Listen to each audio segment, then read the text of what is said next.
Avant même que nous puissions expliquer ce que nous ressentons, quelque chose s'agite déjà en nous.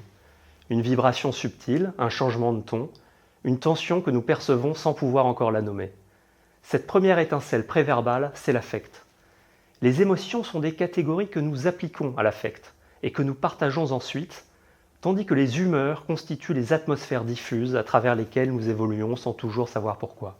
Dans les études en management, le concept d'affect permet de saisir ces forces préconscientes qui orientent l'attention, la motivation, les décisions et les interactions avant même que les individus puissent les formuler.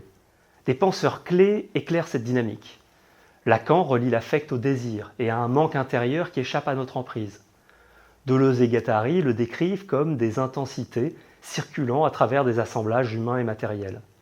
Massoumi souligne l'autonomie de l'affect, en montrant comment il agit avant que le sens ne se forme.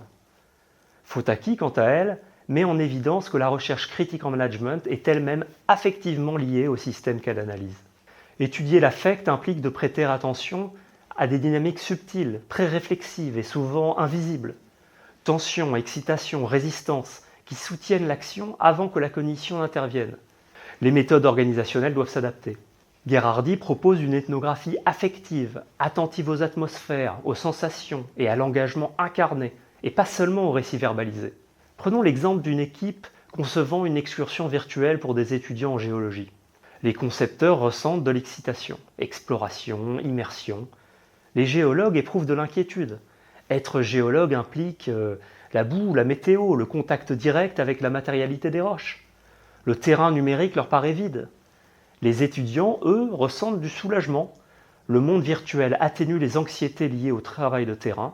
3 groupes, 3 identités, 3 paysages affectifs sous-tendent les décisions avant que quiconque n'exprime une préférence. Cette situation soulève des questions éthiques.